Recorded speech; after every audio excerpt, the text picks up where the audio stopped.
விக்னேஸ்வராய நமக. குலதெய்வமான ஸ்ரீ பொன்னம்பல சுவாமி, ஸ்ரீ பொன் முத்துக்கருப்பண சுவாமி, அங்காள பரமேஸ்வரி, பாப்பாத்தி அம்மன் துணையுடன் இந்த நாள் இனிய நாளாக அமைய அனைவரின் அவரவர் குலதெய்வம் காத்து அருள் பாலித்து பிரம்மாண்ட வெற்றியை கொடுக்க வணங்குகின்றேன். இன்று பிறந்தநாள் மற்றும் திருநாள் காணும் அனைத்து சொந்தங்களுக்கும் என்னுடைய நல்வாழ்த்துக்கள்.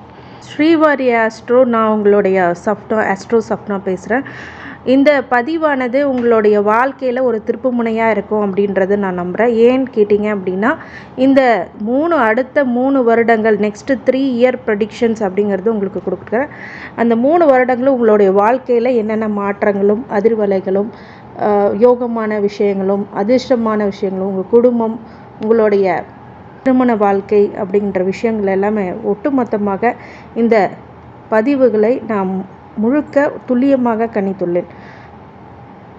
கொடுத்துள்ளேன். இந்த பதிவை எல்லாமே பாருங்கள். முக்கியமாக ஃபாரினில் செட்டில் ஆகிருக்கிறவங்க பாருங்கள். மிகப்பெரிய அளவில் இந்த சேஞ்சஸ் உங்கள் வாழ்க்கையில் என்னென்ன நடந்துகிட்ருக்குதுன்னு இது புரிய வரும். ஸ்கிப் பண்ணாமல் பாருங்கள். சப்ஸ்கிரைப் பண்ணாமல் இருந்தீங்க அப்படின்னா சப்ஸ்கிரைப் பண்ணிக்கோங்க. பெல் ஐக்கானை ப்ரெஸ் பண்ணிக்கோங்க. நோட்டிஃபிகேஷன் பேனல் ஆன் பண்ணிக்கோங்க. இந்த பதிவை முழுக்க பார்த்து உங்களுடைய உற்றார், உறவினர், நண்பர்கள் அனைவருக்கும் பகிர்ந்து பயன் தருமாறு கேட்டுக்கொள்கின்றேன். சிம்ம ராசிக்கு பொதுவாகவே பார்த்திங்கன்னா, இப்போ இருக்க 2024 அதுலேருந்து மாற்றக்கூடிய 2025 சனி 7ஆம் இடத்துலேருந்து கலத்திரத்துலேருந்து, அதாவது தன்னுடைய கண்டக சனியிலேருந்து அஷ்டம சனியாக 8ஆம் இடத்துக்கு மாறுகிறார். அடுத்தது ராகு அஷ்டம ராகுவாக இருக்கிறவர் 7ஆம் இடத்துக்கு வருகிறார். கேது 2ஆம் இடத்துக்கு தன குடும்ப வாக்குஸ்தானத்துலேருந்து தன்னுடைய ராசிக்கே முதலிடத்துக்கே வரார். குரு 10ஆம் இடத்துலேருந்து 11ஆம் இடத்துக்கு வருகிறார். இதனால் சிம்ம ராசிக்காரங்களுக்கு என்ன மாதிரி பலன் ஏற்படும் அப்படிங்கும்போது, இந்த 2024-25 வாழ்க்கையில் மிகப்பெரிய ஒரு மாற்றங்களை உங்களுக்கு கண்டிப்பாக கொடுக்கும். சிம்மத்துக்கு ஆகாத சனியின் ஒரு உக்கிரமான தாண்டவம் அப்படின்னு சொல்லலாம் இந்த அஷ்டம சனி.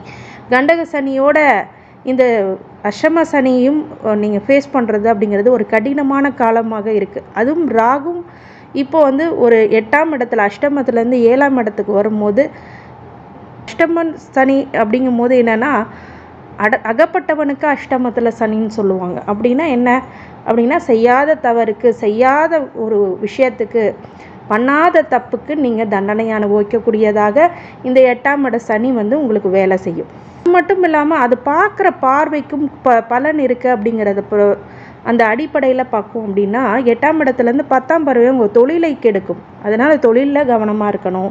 2ஆம் இடத்தை பார்க்கும்போது உங்களுடைய பொருளாதார ரீதியாகவும் நீங்கள் கவனமாக இருக்கணும். குடும்ப விஷயத்தில் அந்நியர் தலையீடு இல்லாமல் பார்த்துக்கணும்.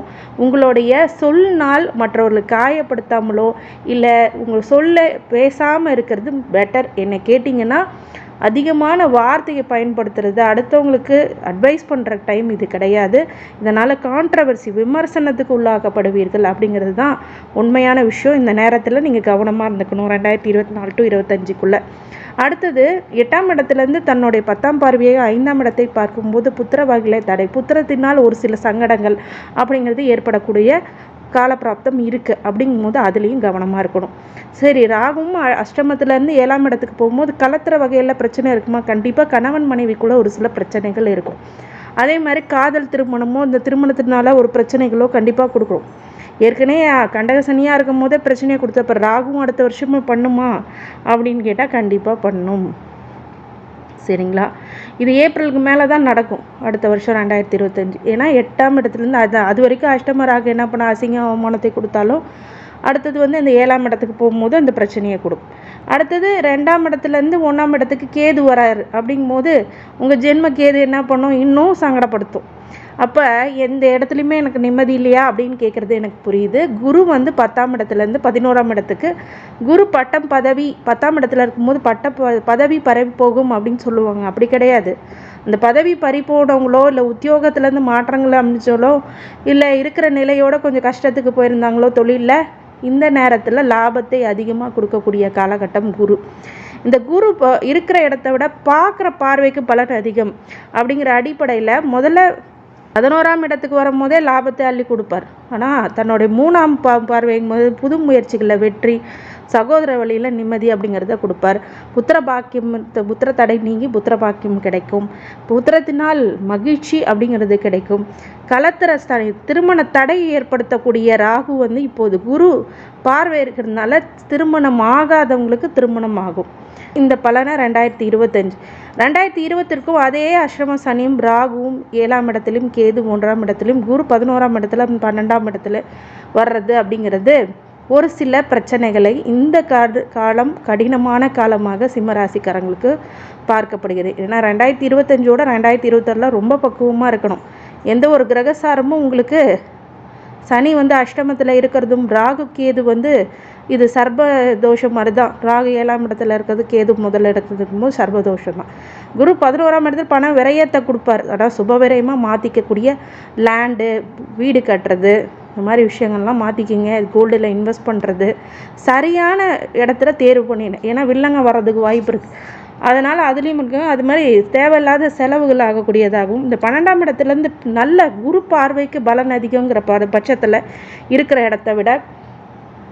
இருக்கிற இடத்த விட பார்க்குற பார்வைக்கு பலன் அதிகம் என்ற அடிப்படையில் பார்த்தீங்க அப்படின்னா 4ஆம் இடத்தை பார்க்குறாரு. அப்படிங்கும்போது சொத்து சுகம் வீடு மனை யோகம் அப்படிங்கிறதெல்லாம் உண்டாகும். கிரகப்பிரவேசம் பண்ணிடுவீங்க. நல்ல நகை ஆடம்பரமான விஷயங்கள்லாம் அடையக்கூடிய ஒரு ஸ்தான பிராப்தமும் வருது. 6ஆம் இடத்தையும் பார்க்குறாரு. அப்படிங்கும்போது நோய் எதிரி கடன் அப்படிங்கிறது உங்கள் கட்டுப்பாட்டுக்குள்ளே வரும். அடுத்தது 8 அசிங்கம் அவமானம், அதுதான் அஷ்டம சனியில் வந்திருக்காரு. அந்த 8ஆம் இடத்தையே பார்க்கறதுனால கொஞ்சம் சுபிட்சத்தை கொடுப்பார். உங்களை தேறி கொண்டு வருவார், உங்களை அடுத்த நிலைக்கு கொண்டு வர. இந்த அஷ்டம சனியோட உக்கர தாண்டவம் கொஞ்சம் கம்மியாகும். அப்போ இந்த 2026 குரு மிகப்பெரிய அளவில் கை கொடுப்பார்.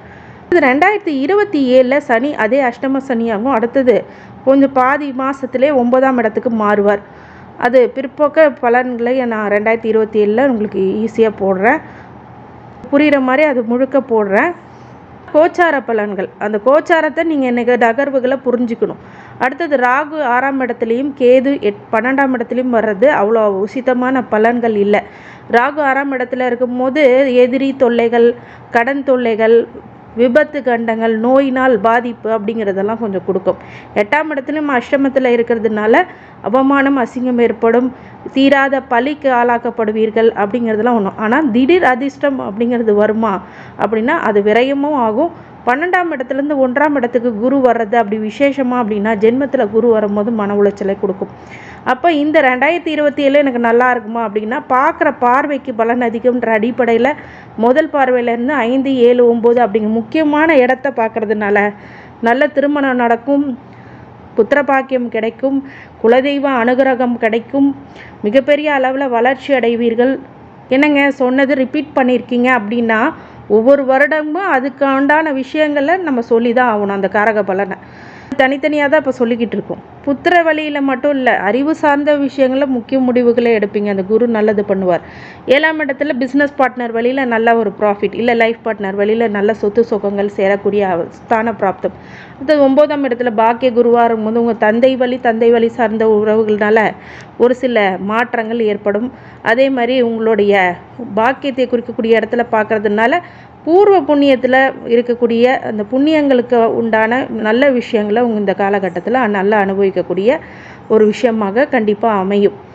அடுத்தது என்ன பார்க்க போகிறோம் அப்படின்னா, இது வரைக்கும் கோச்சார பலன்களை நம்ம பார்த்துருக்கோம். அடுத்தது தசாபூத்திகள் எப்படி இருக்கும் அப்படிங்கிற அடிப்படையில் சூரிய சந்திர செவ்வாய் திசை 2025லும் 2026லும் 2020லும் கவனமாகவும் எச்சரிக்கையாகவும் கடந்து சொல்வது அவசியம் அப்படின்னு சொல்லலாம். ஏன்னா சூரிய சந்திர செவ்வாய் திசைக்கு சனிக்கு ஆகாத திசை, அதுவும் சிம்ம ராசிக்கோ சிம்ம லக்னத்துக்கோ ஆகாத திசை. அடுத்தது ராகு திசை 2025 அஷ்டம ராகுவாக சில அவமானங்களை மறைத்து தடைக்கு பின் திருமண பாக்கியத்தை கொடுத்துருவார். 2025 ராகு திசை நடக்கிறவங்களுக்கு உங்கள் ஜாதகத்தில் ராகு திசை நடக்குதான்னு செக் பண்ணுங்கள்.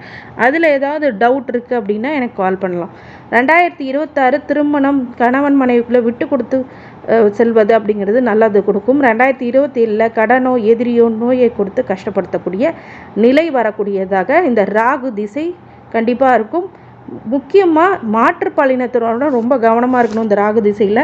அடுத்தது குரு திசை 2025 லாபத்தை அள்ளி கொடுப்பார், புது முயற்சிகளை வெற்றி கொடுப்பார், புத்திர வழியாக இருக்கும்போது சந்தோஷத்தை கொடுப்பார், திருமணம் கைகூடும் அப்படிங்கிறது ஒரு உண்மையான விஷயம். உங்களுக்கு திசை பார்க்கறதுலன்னா இப்போ எவ்வளவோ வெப்சைட்டில் நேம், டேட் ஆஃப் பர்த் எல்லாம் போட்டு உங்களோட திசைகளை நீங்கள் எந்த இயர்லேருந்து எந்த இயர் வரைக்கும் இருக்குன்றதை பார்த்துக்கோங்க. அதன் அடிப்படையில் அதை பார்த்து முடித்தோடனே உங்களுடைய டேட்டு டைம் என்ன திசை நடக்குதோ அதை பொறுத்து இந்த முழுக்க வீடியோ பாருங்கள். அப்போ இந்த திசையில் உங்களுக்கு இந்தந்த வருஷத்தில் எவ்வளோ நடக்கும் அப்படிங்கிறது புரிஞ்சிடும். 2024 விரய குரு செலவு அதிகரிக்கக்கூடும், வீடு மனை யோகம் அப்படிங்கிறது இருக்கும், எதிரி நோய் கடன் அப்படிங்கிறதுலாம் அவங்க கட்டுப்பாட்டுக்குள்ளே இருக்கும். அஷ்டம பார்வையில் ஆயுள் தீர்க்கம் அதிகரிக்கும், திடீர் யோகம் அதிர்ஷ்டம் உண்டாகும்.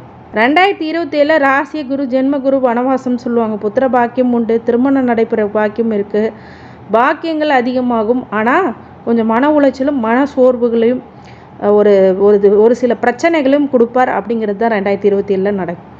சனி திசை அஷ்டம சனியோட தாக்கம் இருக்கிறதுனால அந்த சனி திசை அதனால் அவமானம் அப்படிங்கிறது உண்டு, ஜாக்கிரதை. தொழில் நஷ்டம், தன குடும்ப வாக்கில் தோய்வுகள் ஏற்படக்கூடியதாகவும் புத்திரமனையில் மன உளைச்சல் ஏற்படுத்தக்கூடிய விஷயமாகவும் வெளிநாடு வெளியூர் செல்லக்கூடிய விஷயங்களும் அமையும். அதனால் ஒரு சில பிரச்சனைகள் சங்கடங்கள் அப்படிங்கிறது வரும். இந்த சனி திசை ரொம்ப ஜாக்கிரதையாக இருக்கணும்.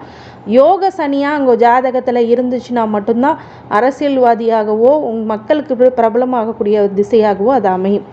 அப்படி இருக்குதாங்கிறத நீங்கள் உங்களோட ஜனன கால ஜாதகத்தை தான் செக் பண்ணணும். அஸ்ட்ரோ கன்சல்டேஷனுக்கு என்னுடைய நம்பருக்கு, வாட்ஸ்அப் நம்பருக்கு நீங்கள் கால் பண்ணணும். அடுத்தது புதன் திசை. இந்த புதன் திசையில் தான் சனி திசையோடைய தாக்கங்கள்லேருந்து மீண்டு வருவீங்க. கடன், வம்பு, வழக்கு அப்படிங்கிறதுலாம் மாட்டாமல் இருப்பீங்க. நோயோடைய தீவிரத்தை இங்கே இப்போ அதிகமாக கொடுக்கும், மன கஷ்டத்தை ஏற்படுத்தும். அதனால் புதன் திசை ஒரு ஞானத்தை கொடுக்கும். எப்படின்னா இந்த உலக மக்கள் நம்மளுடைய வாழ்கிறவங்க எப்படி இருக்கிறாங்க அப்படிங்கிற ஒரு புரிதலை உங்களுக்கு இந்த புதன் திசை கொடுக்கும். இந்த திசைகளில் உங்கள் திசை எந்த திசை நடக்கிறது அப்படிங்கிறது நீங்கள் உங்களோட ஜனன கால ஜாதகத்தை செக் பண்ணுங்கள். தெரியல அப்படின்னா எனக்கு கால் பண்ணி தேசாபுத்தியை செக் பண்ணி கேட்டுக்குங்க. நான் எப்படி பார்க்கணும் அப்படிங்கிறது சொல்லித்தரேன். நீங்கள் அதையும் பார்த்து பயனடைங்க. பொதுவாக அஷ்டம சனிங்கிறதுனால அன்னதானம் பண்ணுங்கள். முடிஞ்ச அளவுக்கு ஊனமுற்றோர்களுக்கு உதவுங்க. அதே மாதிரி ஜீவராசிகளுக்கு தினமும் சாப்பாடு வைங்க, தண்ணி வைங்க. இதெல்லாம் ரொம்ப மிகப்பெரிய நல்ல புண்ணிய பலனை கொடுக்கும். யாராவது அநாத ஆசிரமத்தில் இறந்து போயிருந்தாங்க அப்படின்னா அவங்களுடைய கர்மா காரியத்துக்கு உதவுங்க. ரொம்ப நல்ல பலன்கள் உங்களுக்கு கொடுக்கும். சனிக்கு உண்டான ஒரு நல்ல பலன்களை ஏற்படுத்தும் போது அந்த சனியோடைய சிவியாரிட்டி அப்படிங்கிறது ரொம்ப குறையும். சிம்மராசிக்காரங்களுக்கு இந்த 3 வருடங்களும் அனைத்து சந்தோஷங்களும், ஐஸ்வர்யங்களும், உடல் ஆரோக்கியத்தையும், மன திடத்தையும், மன தைரியத்தையும், ஆரோக்கியத்தை கொடுக்க வேண்டும் என்று என் பெருமான் ஸ்ரீ வாரி பெருமாளை வேண்டி வணங்குகின்றேன். வாழ்க வளமுடன். நன்றி.